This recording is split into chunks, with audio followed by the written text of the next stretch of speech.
interactive. We are happy to hear from you. Our WhatsApp line 02044447033 or 0549986996, and your views will be aired to the rest of the world. Now, we just finished with the matter on Boku and what we can be doing to ensure there's lasting peace in the area following the presentation of Otum 432 mediation reports and the endorsement of the same by the government and the setting up of the 1 billion revitalization fund for that area to revitalize that area economically, amongst other things. Now we'll move to something else. The revocation of LI 2462, that LI enabled or made it possible for mining to take place in forest reserves. Civil society organizations have been up in arms against this. They feel that the pollution of our water bodies largely could be attributed to this particular LI and the activities it permitted. It became a big issue sometime last year in the heat of the electioneering period. Labor or organized labor said they were striking to force the hand of government to repeal the law.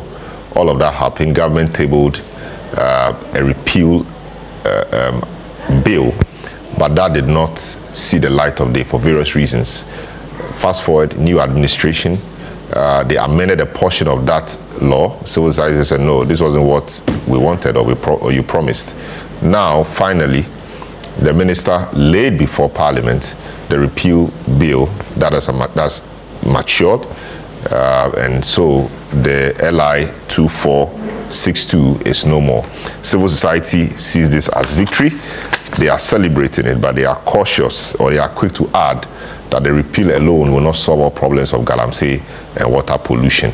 We want to see what else we can be doing to ensure that our water bodies are cleaner, our forests are safer, and our reserves are untouched, and they serve the exact purpose of being a reserve. Now, government has completely revoked legislative instrument 2462, which granted power to the president to authorize mining in forest reserves in the country. This comes after the Environmental Protection Revocation Instrument 2025 matured into law on Wednesday, December 10, 2025, following its laying in Parliament by the Minister for Lands and Natural Resources, Emmanuel Amakofibua. The move forms part of government's renewed efforts towards the fight against illegal mining, also known as Galamsey. LI 2462, which follows or which allows mining activities in forest reserves, has faced fierce criticism from environmental activists and the public for its role in exacerbating the damaging effects of illegal mining, also known as Galamsey. Some members of Parliament have been commenting on the matter. We'll consider as a first step, but it is not entirely, it is not essentially, it is not clearly the promise of the president. You said they wanted to stop illegal mining, and illegal mining is not only happening in forests, it is happening in water bodies, it is happening in homes, it is happening in communities, within settlements. The president does not need actually to revoke the law allowing him to allow mining in forest reserves, because the president can decide to say that I'm not going to allow, right? It will not change anything. So I just think this is a cosmetic approach. The fight against illegal mining is getting out of grips of the government, and they want this to use it to assuage the people of Ghana that they are doing something. But in reality, a month from today, illegal mining will continue if they don't do something drastic. It is one of the main commitments that you can ever show, legislation. Because all the things that we need to implement are laws that we need to implement. If you don't have the law, you can't implement. I concede that Galamsey have not been eradicated. Nobody is saying has been eradicated. But the commitment that the president has shown, this government has shown, is more than what we saw in the previous government. We are here to reap the benefit of these efforts, because it's been endemic, it's been practiced, it's been there for a long time. You can't use 1 year to completely eradicate something that has been done for several years. All right, so you heard a few MPs sharing their views on the repeal of LI 2462. My guest for this segment of the program, Franklin Kujo, President Imani Africa. Hamza Suini, member of the NDC Communications team, is a lawyer. Andrew Apia Dankwa is a legal director for the United Party. Awula Sewa is a coordinator of Eco-Conscious Citizens. And Ishak Ibrahim is a lecturer at the UPSA Law School and a member of the New Patriotic Party. Gentlemen, you're welcome. And lady, you're welcome to the program. Thank you. Let me start off with you, Hamza. Yes, the president promised to deal with the canker of Galamsey. This law has been repealed. Of course, it was not repealed without drama, but finally it is here. The discussion is that it does not, the repeal of the law in itself does not stop Galamsey. Where do we go from here? Good morning to you and good morning to my colleagues in the studio and those who are joining us via Zoom and our cherished listeners and viewers out there. Salom, I think the point needs to be made that when it comes to governance, an important aspect of state governance has to do with the ability of the states, especially the executive for that matter, to be able to engage meaningfully with all stakeholders when it comes to government policy and the implementation of same.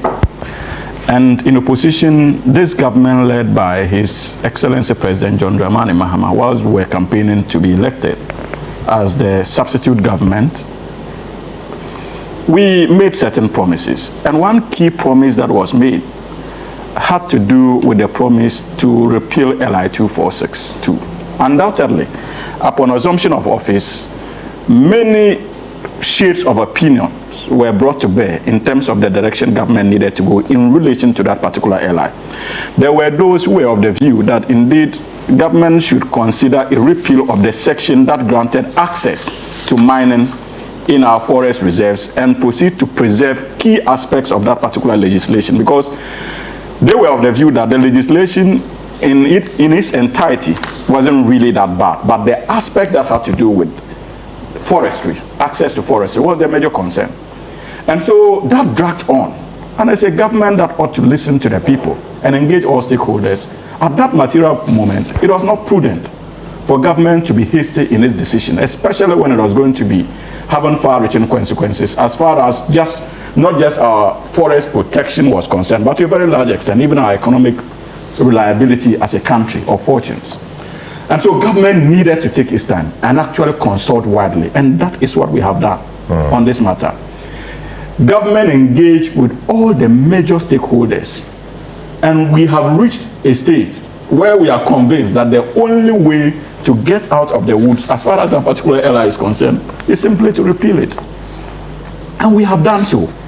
That in itself demonstrates commitment on the part of this government to its promises, first of all, and secondly, its willingness to engage meaningfully with all major stakeholders. And this is also another important demonstration, Salom, that, look, this government is committed to the Galamsey fight. We have not said that by the simple repeal of this particular LI, government has become successful in the fight against illegal mining. Absolutely not. And I listened to the minister responsible for lands and natural resources and many of our MPs who spoke on the subject. None of them simplified the fight against illegal mining to simply the repeal of this particular law. Absolutely not. We understand that the responsibility when it comes to the fight against illegal mining is onerous. And this government is still committed to that. But this is a significant step as far as that effort is concerned. And I'll demonstrate why. Prior to the introduction of LI 2462 in 2022, by the very regime, because I was listening to Dr. Kebiru Mahama, and for a moment I was lost, because he has forgotten that according to the research conducted by civil society organizations, prior to the introduction of the LI in 2022, only about 2% of our forest reserves in this country was under threat in terms of mining activities. But immediately after the passage of that particular LI, it moved to about 98% coverage area. It means that many of our forest reserves were under siege because of the legal impetus that was given as a result of the president's decision to sponsor and eventually assent to that particular LI, making it possible That was when we saw the upsurge in mining in our forest reserves, where even state appointees, like the Kumasi mayor, the regional chairman of the New Patriotic Party in the Ashanti region, some members of parliament or parliamentary candidates, officers from the office of the chief of staff in the SWA regime, were deeply involved in mining in forest reserves under the cover of that particular LI. And that was when the political participation in illegal mining became palpable. And that's why it was difficult for the So that's why it was important to repeal it. But absolutely. Yes, mining in forest reserves. But the president could decide not to permit it without even repealing it. But so it was a discretion for the president to exercise. It is a discretion for the president. So he could have decided to exercise otherwise. But it was clear that the president exercised discretion, the former president exercised discretion to grant licenses to many of these people. In any case, Ghana has certain commitments when it comes to our pact with the United Nations as far as our climate commitments are concerned and preservation of our forest reserves.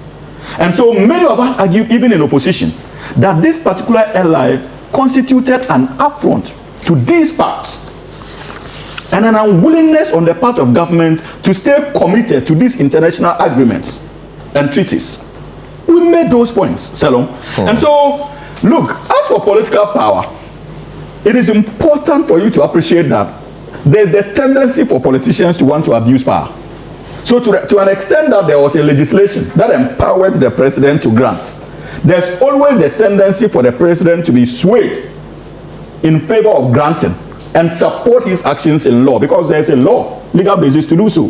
But today, we have taken not just the discretion to grant, we have also made it illegal by the repeal of that particular law. And it is something commendable, and you cannot celebrate this success without singling out the spirited role of civil society organizations and the commitment they have shown so far as far as their commitment to getting this out of our law books is concerned. And for me, in as much as government has done its bit, as a government that listens and as a responsible one, we would want to thank civil society organizations for being constructive partners on this journey and doing everything within its power to ensure that government did not have to renege on the promise we made as a political party in opposition to repeal, and has suddenly gone through with a repeal. So it's something that we must commend, and that is the beauty of democracy, and that is the reason why it is important for a government to open its doors to stakeholder participation when it comes to governance. We did not see that in the previous regime. Very well. But this government has indicated, and I'm sure the civil society organizations themselves would agree, that though executive power is in the hands of His Excellency the President and his ministers, we appreciate that that executive power is shared in a way that we must consult with many of our compatriots in the country, including civil society organizations. And I believe that my brother from the New Patriotic Party himself would be inspired by this direction given by His Excellency John Dramani Mahama and the NDC government. Very well. Let me come to Shaky. Yes, we have representation from civil society on the panel. Awula Sewa, articulate voice on the matter. Franklin Kujo, man of many parts, doing many things. It's also been very vociferous on this matter. Plus Imani, Eco-Conscious and Imani, and a lot of them, about 17 and more of them issued a statement after, and we'll get to that. So, Ishak, I mean, this was something that was introduced in your time. Yes. Can we understand the thinking behind that? Because many people would find it difficult to understand why you would permit mining in forest reserves when indeed you are signatory to various international treaties or agreements seeking to protect certain species. And now here we are, and we could not get that done. We could not repeal it for various reasons. This time it's been done. That should be some relief for you as well. Okay, thank you very much, my brother. I've listened to Hamza very careful, and I think the closer remarks that he believes I'm inspired by their actions. I'm actually depressed by your actions. So let's get that clear. I'm actually depressed. But I'm not really sure, 100% sure, what informed the decision to introduce the LI. But what I'm particularly sure is 2024 events. I had the opportunity of debating this LI. In fact, with my good brother here on Good Morning Ghana, I believe we went head to head about it. Somewhere October, November. I mean, you quite saw how the NDC packaged the Galamsey problem to be a Nana Akufo-Addo problem, and that they were a solution to that particular problem. All that we just needed to do was to trust them. Elsewhere, I've called them corn people when it comes to Galamsey. Everything they were saying then, they did not mean it. Now, among the civil society group, organized labor in particular, went head to head with the president, and they were demanding a number of things to happen. I think one was a declaration of a state of emergency. I think two was suspension or repeal of the mining and forest reserves. And I think the final one was about establishing a specialist court that would deal with the matter summarily, quickly, instead of us, because it looked like a number of people were not prosecuted. So people were more or less doing it with impunity.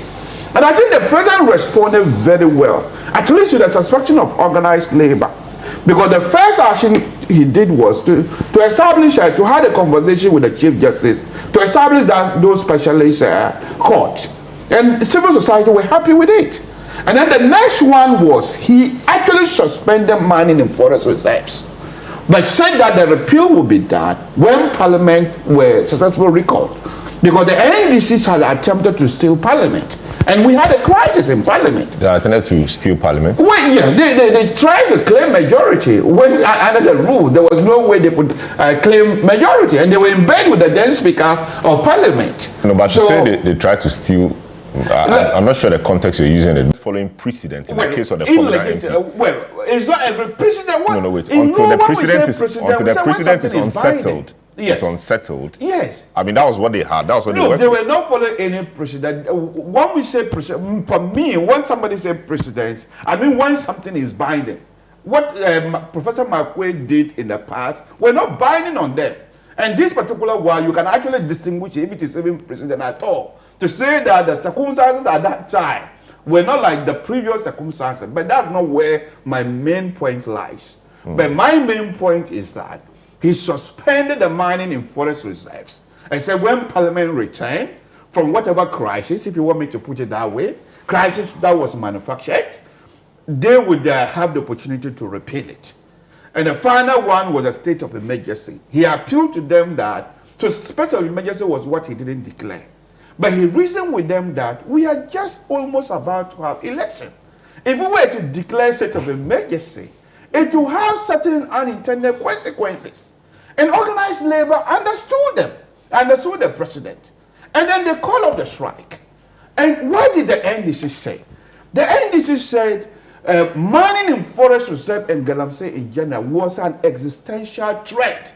In fact, Hamza used the word ecocide in my conversation with him on Good Morning Ghana. He said it was ecocide.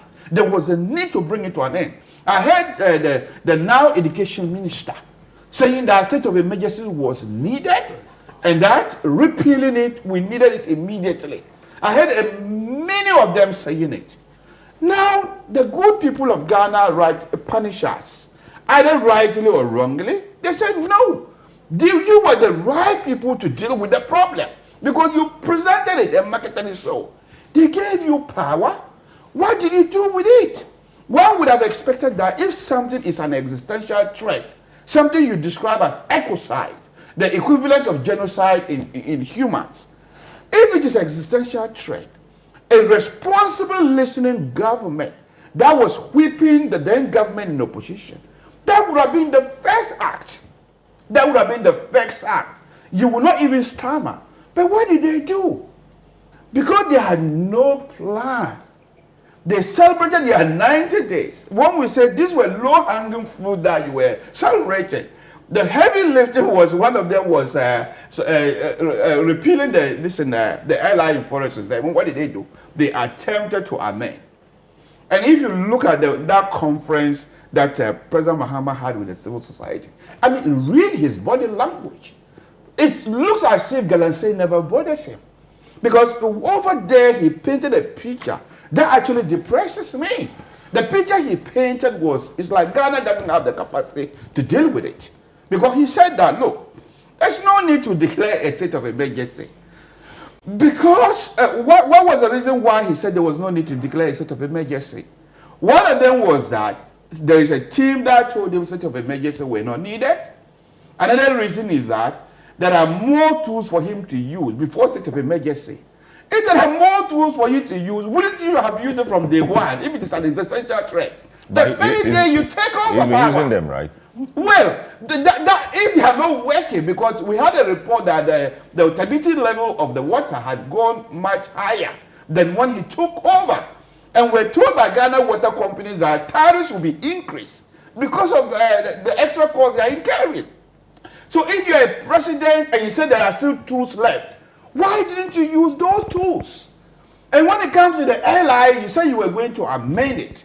For me, the only reason why President Muhammad and his team have amended it now is we have beaten them into it. It's not that they are listening government. It's not that they think it's in the interest of Ghana.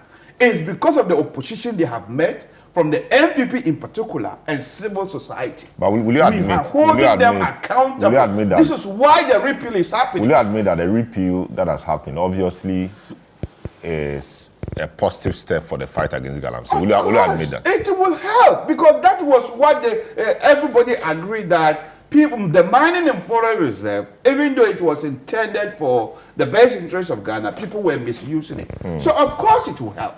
But when it comes to the Galamsey fight in general, this government doesn't even have the appetite for it. I believe they are fighting a losing battle.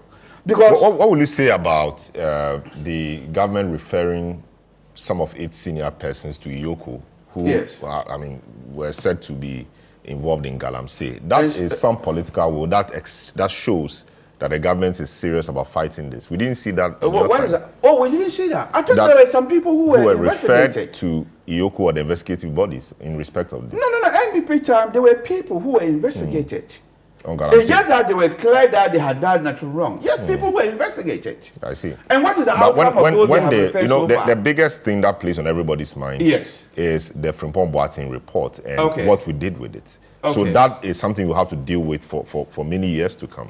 You know, when Frimpong Boateng, the then Minister for Environment and one who chaired the Interministerial Committee, put a report together, how did you deal with it? They mentioned specific names in the report. Did we investigate it? Did we call those people to order? Did we even find out what the matters were? It didn't appear so. So that is a major matter that you have to grapple with every time when it comes to your commitment against the fight against Galamsey. But we are not in government now. We were right. We were punished. You are, for whatever reason. Exactly. But what people of Ghana. Yes, what you are doing is saying that you did better. And I'm just trying to point out to you some of the naughty points you had that made people unhappy with you. The picture I am painting is not necessary. I wasn't directly saying we did better. But I said they are corn people. They had no plan. This beating them into repealing this thing is because it wasn't even part of their plan. Because if it is part of the plan, and you were a responsible government, and when you were in opposition, more or less government in waiting, you said what we needed was to repeal it. Since they took power, how long? Almost 12 months. We are in December. How can a listening government that says something was an existential threat for citizens took 12 months to do it? And even with the 12 months, it took a huge debate, we holding them accountable before they finally do it. I mean, you can assess it. Is this really a listening government? Something you say is capable of killing large portion of your population. And it took you 12 months. And it's not even a heavy lifting thing. It's just repealing a bill. Very well. It's not money that we ask them to push it. Just go to Parliament, get time allocated, and you repeal it. And it took you 12 months. This is not a listening government. Very well. Andrew, I mean, it's taking quite a bit of time to get this repeal done. What will you bring? What will you say about that? The repeal, people thought it was one of the low-hanging fruit, which could have been done earlier. We saw an amendment. People didn't like it. Now we have a repeal. You think the way government has handled this LI 2462 amendments and now repeal has something to do with how committed or otherwise it is about fighting Galamsey? So let me wish you a lovely viewers a good morning, yourself a good morning. My brother Hamza, it's always a pleasure to be in his company, and my professor. Certainly, the way I think the delay, if I have one disappointment about His Excellency John Mahama's as in management of the country now, it has to do with the delay in repealing this repugnant LI. But the bottom line is that it has been repealed, whether we forced him, whether he was cajoled, whether CSOs had to cry, whether it has been repealed. Now, if I have one regret, I have one disappointment about all of us as Ghanaians, then it was in our inability or our refusal to impeach Nana Addo when he committed this heinous crime in how he deliberately fooled Galamsey. How? Now, proud to, you see, there's so, in fact, I think you yourself have answered this my question for me when you brought up the Prof. Watson's issue. I was proud to, one of the key issues when Nana Addo became president was the Galamsey issue. And he promised all of us that he was going to put his presidency on the line. Now, beyond that promise, when on 7th January 2017, he took an oath to all of us as Ghanaians. Now, he took an oath, one, to be faithful to Ghana. He took an oath to protect, preserve the laws, the constitution of Ghana. He also took an oath to dedicate himself to the well-being of all Ghanaians. In how he managed Galamsey, in how he fooled Galamsey. And evidence of that fooling of the Galamsey was in the LI that was passed. Because prior to 2022, the president of Ghana did not have power to permit mining in forest reserves. That was the essence of the LI. The essence of that LI was to give the president power to permit mining in forest reserves. Now, to think that the president, Nana Addo, would want power to allow mining in forest reserve in itself was a fundamental crime on Ghana. You talk about Prof. Watson's report. Yeah, you talk about Prof. Watson's report. And one of the things that shocked me was the fact that the president, one beyond the substance of that report, the fact that that report had to be leaked before we all knew the extent of the report. The fact that the report was saying that, and one of the many things the report said, that in 2018, the president gave clear orders to his minister of lands and natural resources, ban all mining in forest reserves. And already mining in forest reserves was already banned because it was illegal. You understand? So to think that the president, being the repository of executive power, refused to use that power to go after people who were mining in forest reserve, but then sumptuously then asked his minister, ban mining in forest, something that is already banned. And when the minister failed to do so, the president, who is the holder of executive power, did nothing to the minister. He did nothing. And beyond that, he then went ahead to make them pass a law which would give him power. Yeah, so that if he doesn't allow you, you can't go into the forest. But before that, he didn't even need to. Yeah, but a lot of things are illegal, like Okada, for example. So just enforce it. Yeah, so but the enforcement sometimes is a problem. No, but it shouldn't be a problem. Yeah, but I'm just telling you that there are some social problems which are illegal, like the Okada or tricycle thing. Right now, the law. Yes, I'm saying, but prior to the passage of the law, it was illegal. But we saw it all over the place. Council. So there are times the problem becomes bigger and you can't just enforce it. So I'm sure that's why they introduced the law. I disagree vehemently. Until I allow you. I disagree vehemently with any view that seems to suggest that the president, that we've given our powers to executive powers, should have a problem executing any law in Ghana. So when he took an oath to be faithful to Ghana, when he took an oath to protect and defend and preserve the laws of Ghana, when he took an oath to dedicate himself to the well-being of Ghana, and then his failure to enforce a law created a situation where our very existence was under threat, then what was he talking about? Yeah. So it can't be an excuse. So then what it simply means is that the president cannot be president. Then why did he put himself up as president in the first place? And having been president and having shown clearly that he did not have the capacity to enforce the law, why didn't we impeach him? I mean, he didn't have the capacity to be president of Ghana. Yeah, because if you can't enforce the law, then you don't have the capacity to be president of Ghana. You understand? And to think that beyond this radical and fundamental failure of the president, and the fact that his party, the party that sponsored him, in spite of the clear terms of their own, one of their objectives, which is a firm belief in the protection of the environment, sat down and didn't have the cojones to call their president to order. You're part of us. And that's why I left. 7 years. That's why I left. No, I wasn't quiet. Let me speak. Listen, let me speak. Now Google my name, and one of the first things you see is that the president called. In fact, I was on the show with you. I called for the impeachment of His Excellency Nana Addo. After 7 years. No. When you were with them, or when I was with them, I just said just Google me and please ask him that when he was speaking, I was not. Yeah, because if I was still, thank God I'm not in the NPP. Thank God I called the president out when I was still in the NPP. I can't believe he has the cojones, he has the moral authority, anybody in the NPP, to speak about Galamsey. I'm serious. They should, you see, what they should do is look for ashes and sackcloth. They should wear sackcloth, look for ashes, put the ashes on their heads, and bow their heads down in shame for the sin they committed against Ghana. And they can speak about Galamsey. Because you see, he's here talking about what the president was slow and at the end of the day, the kind of pressure we put on Mahama, His Excellency Mahama, is less than 10% of the pressure we place on Nana Addo. And in spite of the pressures we place on Nana Addo, he refused to act as president. So far as the issue of Galamsey was concerned, to the extent that he wanted us to give him powers. Indeed, he took powers per law. Because that's how sometimes you can use a law as weapon to perpetrate crime against our own people. The thought that he wanted, they passed that LI in the first place, to give him the power to allow people to enter into a fight. Because you see, when you the disappointment you express in that, how about the MPs who sat and watched this happen? there.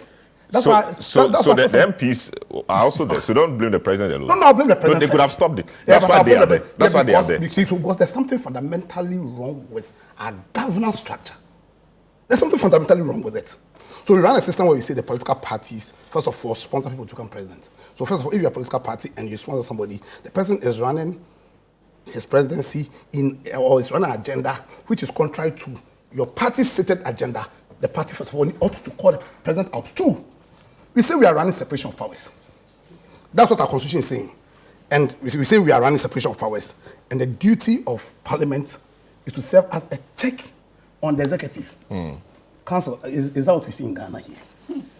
Because of the fundamental flaw in our governance architecture, where everybody wants to be members of the executive. Indeed, where we had 137, and one extra, that was the parliament that allowed this LI. Is there something not fundamentally wrong with our entire governance architecture? And indeed, if you are asked to make an analysis about the success or not of this our fourth republic, then a lot of the things that happened in the last regime shows you the fundamental flaws with the system we are running, and that we don't even understand politics. And I want to define politics once again, Aristotle's division, that politics is the master science that uses all the sciences. To what end? One, to create a strong state, and two, to take care of the well-being of your citizens. And so the president took an oath that he's going to dedicate himself. We had a report that said that because of the cyanide, because of the mercury, because of the lead in our water bodies, right now we are having children, babies, one who come and then they have 2 heads. They have 10 fingers, 10, what's called, instead of 5 on your left finger, they have like 10. Yeah, we have issues that goes to the very fiber of our DNA. You understand? So to think that because of this parochial political culture. So you lay all of that at the doorstep of Akufo-Addo? Oh, certainly. But what will you say about the situation? For example, the report suggests that the turbidity levels have gone beyond, is it 90,000 or 90? When we were making all the noise calling for state of emergency, it was 14,000 or so. it went to about 90,000. Yes, and that's why. So Nanado is the classical example. He is there. But having said that, I'm saying that if there's one aspect of the governance of this current administration that I'm a bit disappointed with, is in how they've tackled Galamsey. But there seems to be a fundamental lack of commitment. Probably because the people doing the Galamsey are the politicians. However, if you reduce this discussion to a comparative analysis in terms of, let's say, evidence of commitment, we've given His Excellency Johama pressure. The pressure is not up to even 20% of the pressure we've given Anhadu. Absolutely. And yet, we have a repeal of the LI. So at least I have hope that if I give pressure, if I just yesterday I was driving from Accra to Kumasi. It only means you are part of the Yeah, government. I'm coming. When I was driving from yesterday from Kumasi to Accra, I saw blatantly, openly, rather there's a certain direction. So when you get to any name, you divert and go and pass there's some new road, bypass them, and you could see the Galamsey there. So certainly there's something fundamentally wrong with how His Excellency John Mahama is also handling the Galamsey, because I see them. And yet there's nobody's no, telling them anything. so there seems to be a fundamental lack of commitment to simply enforce the laws of Ghana. I won't sit here and pretend and say that, His Excellency, no, he's not doing well.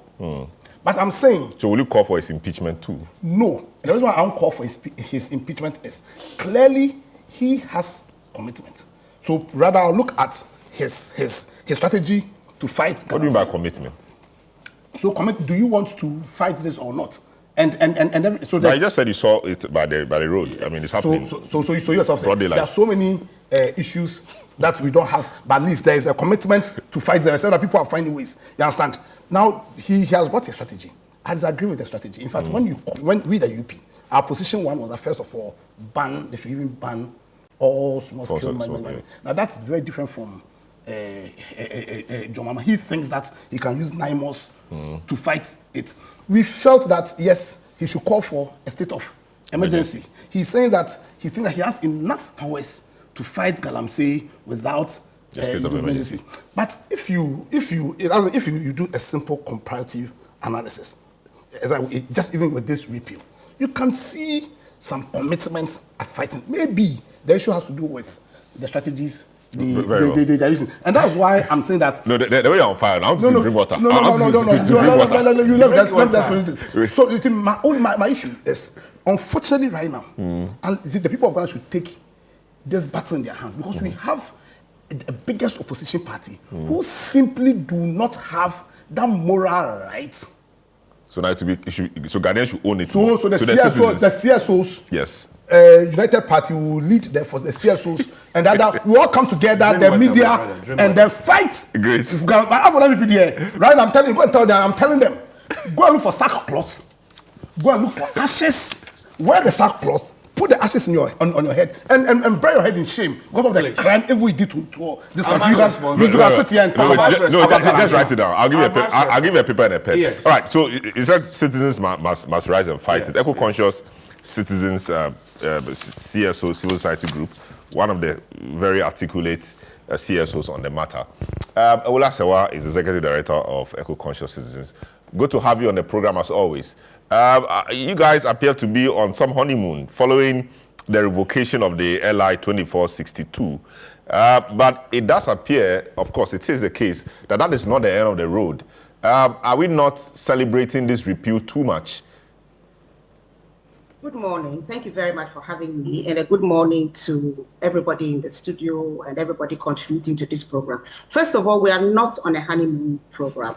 All we've done is to commend the Lands Minister in his capacity as acting Environment Minister to lay the LI before Parliament.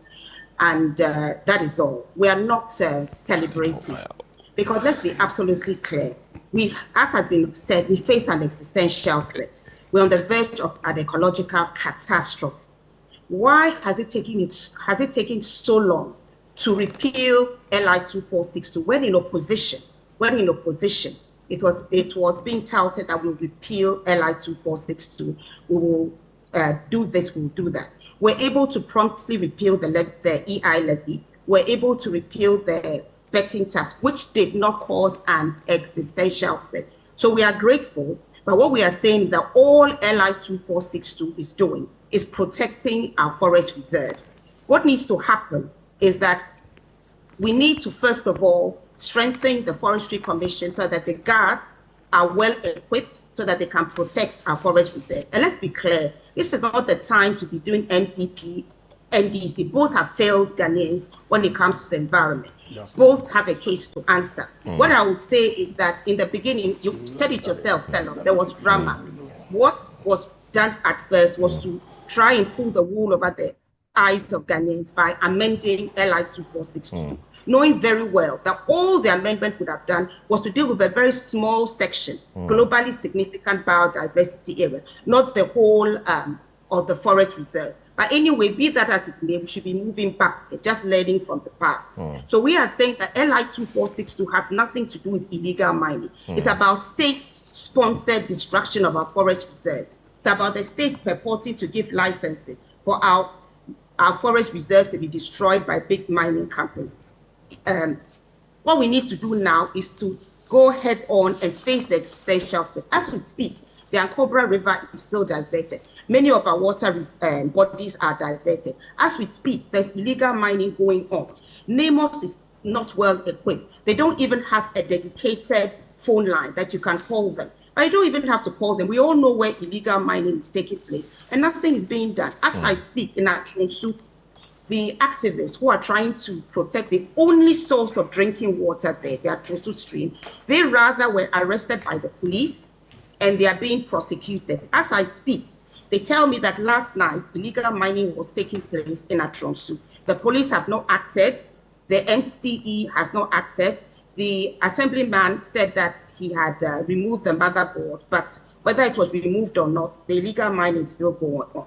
It's a travesty that when communities are trying to fight illegal mining, they are being undermined, they are being imprisoned because the Atronsu 5 spent 5 nights in custody. They were arrested on Farmers' Day last year because 2 excavators destroying the landscape and water bodies were burnt, and the police then sprang into action and decided that the activists must have burnt it, although they denied the charges. So let me be clear that we're not interested in fighting illegal mining because many times, I'm sorry to say, the firefighters are themselves the arsonists. The police must have key performance indicators. If there's illegal mining going on under their patch and they are unable to do anything about it, then maybe they should be removed. And then, unless they are shown clearly whether it's political interference or whatever, we are not interested in fighting illegal mining. And I want to repeat that Konfanoche Hospital has told us that the kidney disease complaints cases have gone up 4 times.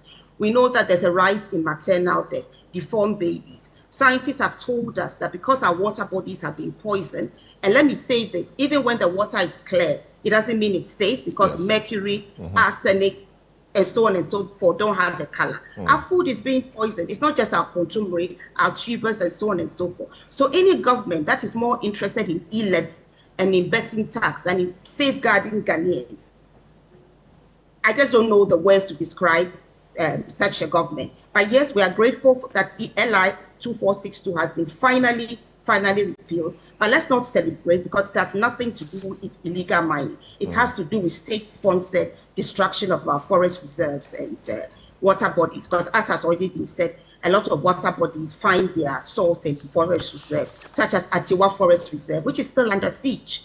We've asked for it to be declared a national park. This hasn't been done. And Atiwa Forest Reserve, where 3 rivers take their source, and is a source of drinking water to over 5 million Ghanaians, is still under siege. So I have said a lot, but I want to say that this is no honeymoon. We're going into 2026, and we are impressing upon government to be serious, to have the political will to deal with LI 2462 and all the actors, whether chiefs, whether political appointees, whether party chairmen, or so on and so forth, who are involved in illegal mining. And I want to say that both the NPP and the NDC have failed us when it comes to illegal mining. Professor Watson's report still needs to be acted upon. We really need to show that when it comes to illegal mining, we are serious. Why can we not pause small-scale mining until we can get our act together? Why have we not been able to do that?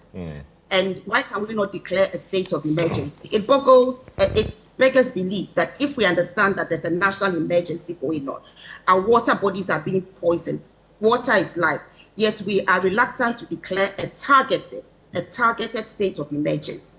And I'll end by saying that let's congratulate a place like Gemma, because they have a progressive chief, Nana Enuku II, who has said no to all forms of mining. And they have Father JB, Father Joseph Blay, a community champion, who have come together to mobilize the community.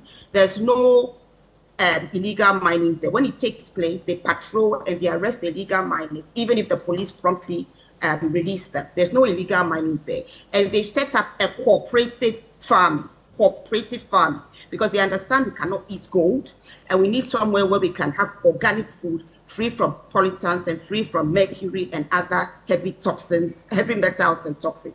So well done to Gemma. And I pray that those listening to the program, the politicians, will see how we can replicate Gemma's good example into all parts of Ghana, so that the existential threat we face comes to an end. We are on the verge of an ecological catastrophe, and we cannot be patting ourselves on the back when this is ongoing. So the assumption is that with the repeal of this law, yes, mining in forest reserves will stop, hopefully. And so the contamination of our water bodies, a lot of the water bodies take their source from the forest. That may stop. So the contamination that will occur in the forest and then flow out may be stemmed. And so the conditions of our water bodies may improve. That is something we can look forward to. Is that not the case? Well, we know that passing laws and enforcing the laws are two different things. As we speak, our wetlands, our Ramsar sites are being built upon. The laws are there. We signed the Ramsar Treaty. What difference is it making? So long as laws remain decoration. If LI 2462 has been passed, but if you don't strengthen the Forestry Commission, you don't strengthen those who are implementing the law, ensuring that there's no encroachment in our forest reserves, what would we have achieved? And let's be clear that yes, water takes its source from our forest reserve, but there are so many other places away from our forest reserves where the illegal mining has affected the landscape and the water bodies, and that's why a lot of our food is poisoned. I've mentioned Atronsu. Atronsu is not in a forest reserve, but the mining there, if it continues, poisoning the water bodies, will have an impact on the produce. So yes, this is a step in the right direction, but it is not solving the problem. And enforcement is key. Ghana has lots of beautiful laws, but if they are just decoration and we are allergic to enforcement, passing this law will not have the desired results. The Forestry Commission this week said they wanted to push for a paramilitary status so they can get into the forest and work harder, push harder, because they would have had some status akin to a paramilitary body. What's your thinking around this? You think that it's about time we looked at this favorably and give it to them? Or you think the other paramilitary organizations or the state itself should be able to take charge and deal with this and not bother ourselves with granting paramilitary status to the Forestry Commission? But they are in the forest, actually. What I would say is that the head of the Forestry Commission is an environmentalist. He cares about the forest. He's not just there because he's been appointed. So if he's telling us what he believes would help, I think we should take it very, very seriously. The Forestry Commission, they are handicapped. How can they do their job when they are not properly resourced? You are dealing with environmental terrorists, some of whom are armed.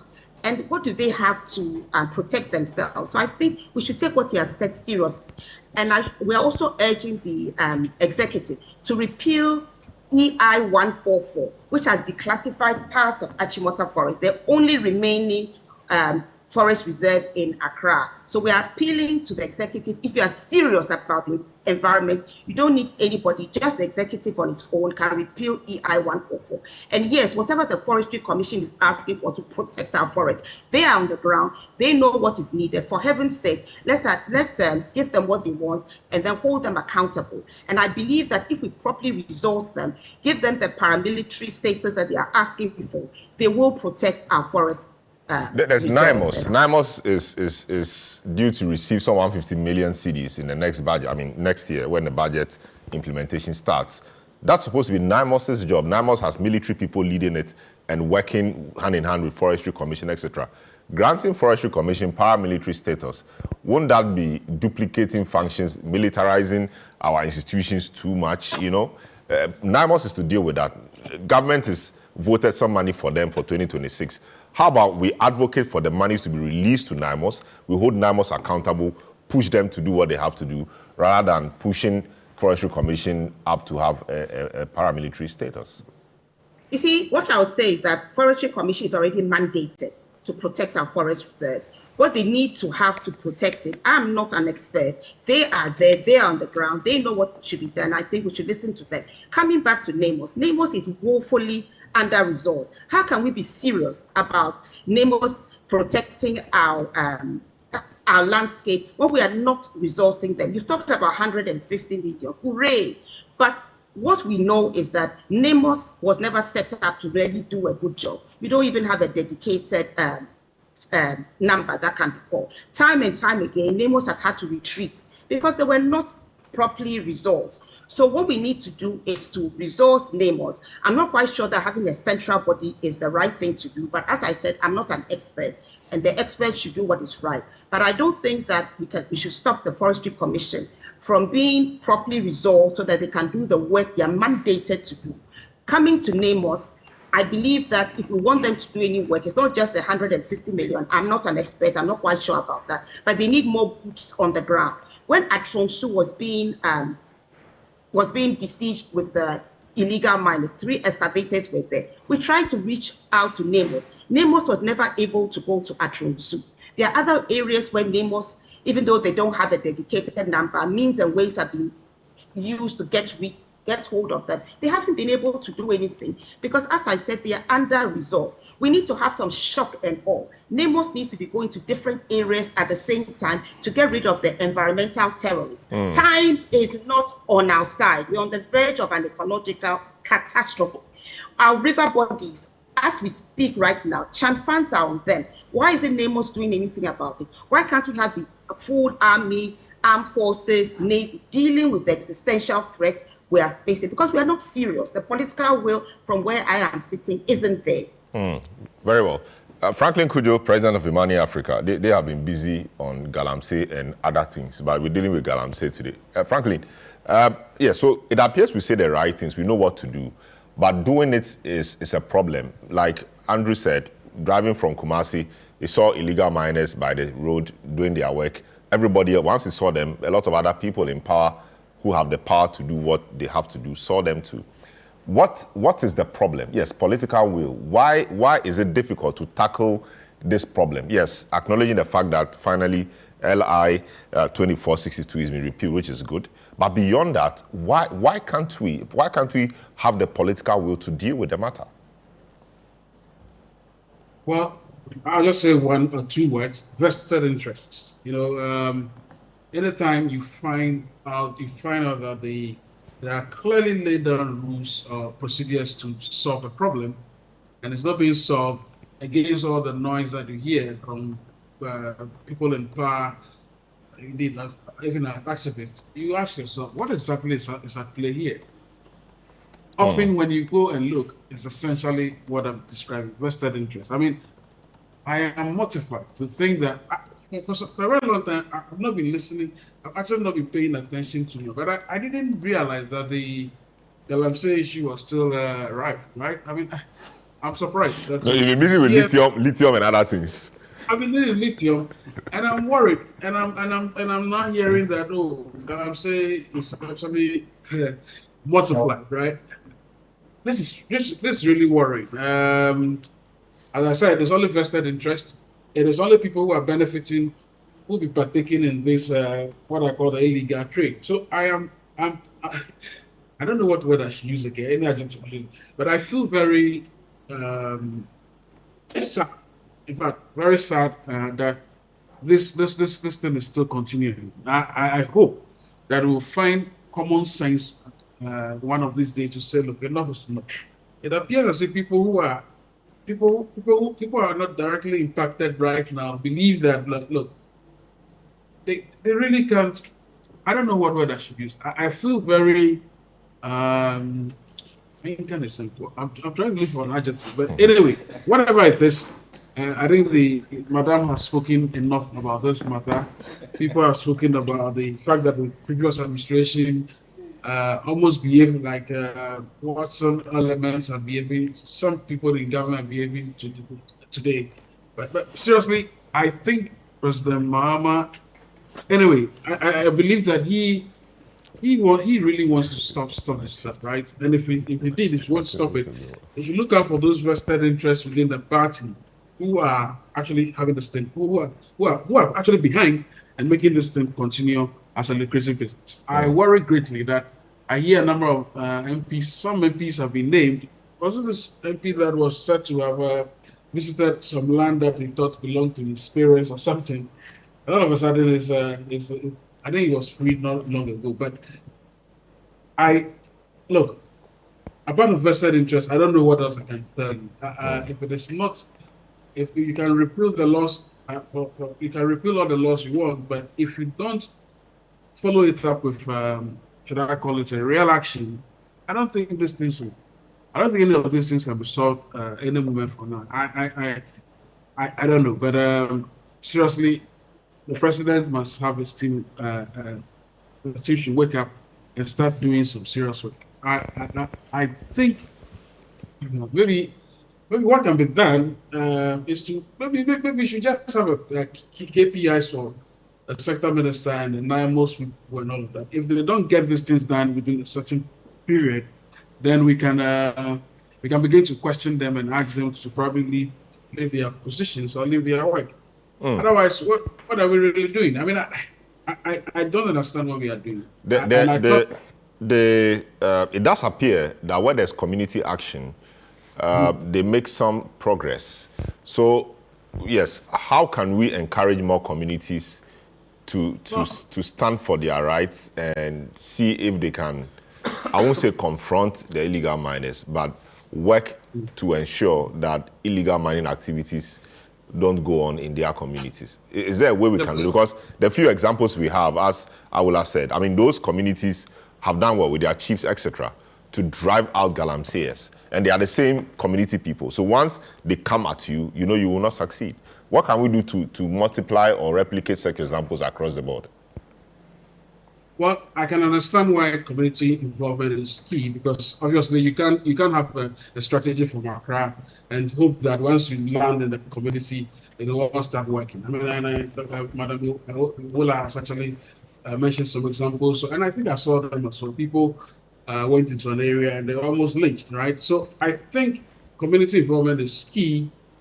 But at the end of the day, you ask yourself, what do we really want for ourselves? I mean, I think that question is paramount. Apart from having community involvement, and I hear chiefs are also now asking for some empowerment to be able to fight Galamsey. And I ask myself, what exact empowerment do they want? Apart from they being part of a system that can fight it. Maybe what they mean is that, look, if NIMOS wants to go to an area, or if if the government has set up some sort of anti-mining, illegal mining, should I call them forces, before they go in, they must actually have word with the community. And I think that approach makes a lot of sense.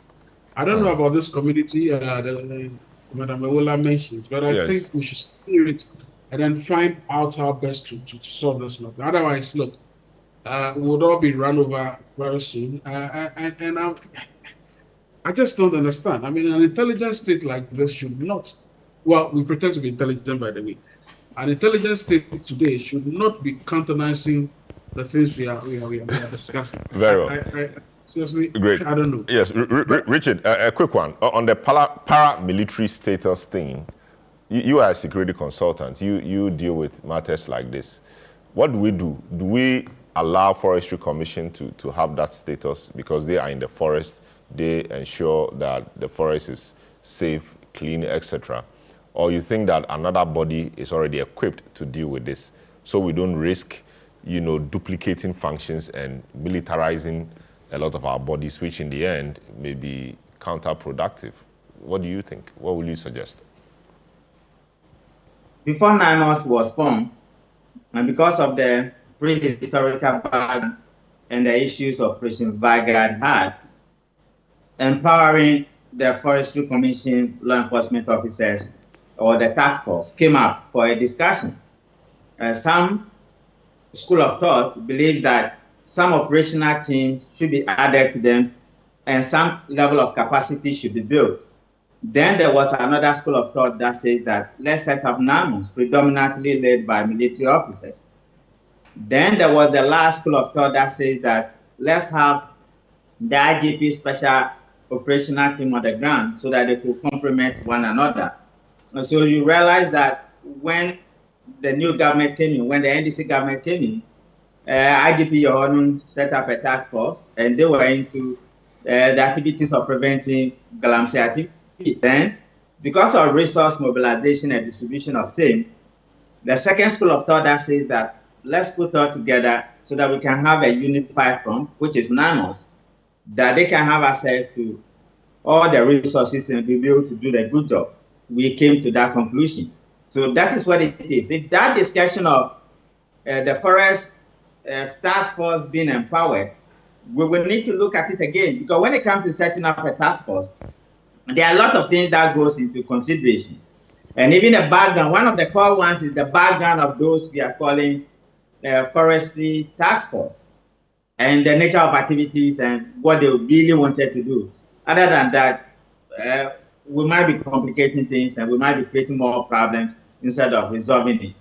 Having said that, whatever we will do to ensure that we take good care of our forests and make sure the forests are preserved and the environmental terrorism going on is curtailed, it's a laudable strategy. So I believe the powers that be will have to look at it again. But from where I see, they will need to weigh it against the risk assessment and best practices and to benchmark the leeway that will give us a comparative cost advantage and the added value to what we are doing. Very well. Yeah, so just taking the last round on just the way forward. LI has been repealed. A few things are happening. People say not enough commitment, political commitment is, or will or commitment is shown in the fight. What else can we be doing to rid our environment of these environmental terrorists? And what should government be? Because people think that we know the people, we see them. Why can't we just move in there and deal with the problem? What is the problem? What is the way forward, Hamza? One of the reasons why we just couldn't move into our forest reserves and deal with the people was the issue of ascertaining who in the first place had a legitimate license to mine. Because we were still under the dictates of LI 2462. So you would see people mining in forest reserves, but it does not mean that NIMOs would be backed by law to take them out just because they are found mining in forest reserves, when they were given licenses under the previous regime, under a certain licensing regime. And so that point needs to be made. That is the reason why I was a little bit concerned when Owula indicated that the repeal of LI 2462 is not significant in terms of the fight against illegal mining. It's good, but more needs to be done. Yes, but I also heard her quite clearly, because she also raised issues about the timing of the repeal of the law. And you see, I think that sometimes when you are under dictatorial tendencies for a very long time, even the citizens themselves begin to lose sight of the very significance of stakeholder consultations, even after winning an election on the ticket of the promises you made. We saw what happened in this country, especially in relation to the domestic debt exchange program, when many stakeholder civil society organizations were up in arms, indicating that government should resist the temptation to implement such a policy. The government decided to proceed with the DDEP. It was a bitter pill, necessary. That was what the government said. The government used power. In the case of Momo Tax 2, many of us, including civil society organizations, rose to the call and said that government should not go on that tangent. The government failed to listen and proceeded to pass that levy. So I think that after being exposed to that level of governance, because the NPP under Nana Addo Dankwa Akufo-Addo and Dr. Mahmoud Bawumia, they were operating on the basis that they had won the mandate of the people in an election. So they were given the tacit approval to implement any policy that they were convinced was in the interest of the Republic of Ghana, without recourse to the very people who gave them their mandate. And when I listened to the likes of Owula, Sometimes I get the temptation that they wanted the NDC government to exhibit such traits because we had promised that we will repeal LI 2462 and we had won power. And there were objections within the state. NDC has never. I mean, the truth really is that everybody expected that once you came. Not everybody. No, a lot of people expected that once you came, that law would be repealed. That is why I'm responding to this issue. But even the NDC you know, was convinced. we saw an amendment, and that wasn't what we were told. Even the NDC was convinced that upon assumption of office, that law had to go. But when you are eventually sworn into power, no matter how minute the dissent to such a position is, a responsible government in a democracy ought to listen. So the listening led to the amendment? So no, when we listened, there were compromises, and there were many who were calling for repeal. There was a need for us to engage. And the civil society, they were brought on board. And finally, their side, in line with the earlier promise the NDC government made, won. And so you should not be asking questions as to why now, when you know. No, the point is that promises breed expectation. And you see, so if you tell me when you come, their expectation. no, I'm just saying when you tell me that you will do A, B, and C, when I allow you, and you are delaying beyond what I expect, I have to raise questions. I am not saying that they are not the questions they are raising are not legitimate. Even my brother here raised issue with the timing. I am simply telling you that because she asked why the delay, and in my earlier submission I presented to you the factors that probably occasioned that delay. And I said that unless of course people want us to now behave like the previous regime, simply because we have things spelled out in our manifesto promise, even at this critical moment, if the Ghanaian people are not convinced that we should go that way, the NDC would be adamant and say that since we promised, we are doing so, we will do so. Is that the kind of governance we want? Absolutely not. And that's why I'm saying that people should rather respect the position of the government and see that this is a government that would even entertain what we deem as the minutest of dissent when it comes to policy. And you see, this is also important. And my brother made the point that, look, NDC had no plan, yet proceeded to make references to our 120-day promise and the pledge to repeal LI 2462. Didn't that constitute a plan when it comes to the issue of the forest conservation that you were complaining about? That was a plan.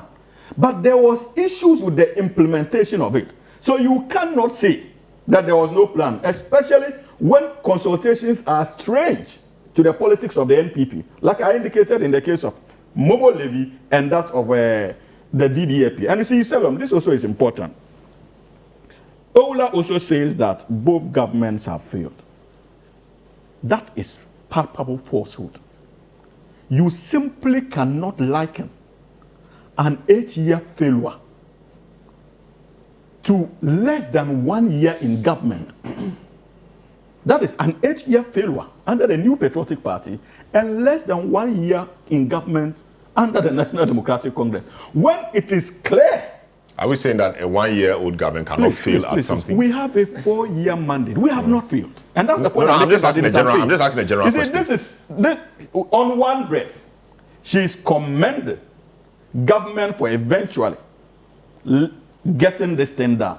That tells you that there's a significant difference. And this is a government that is still working on the issue of illegal mining.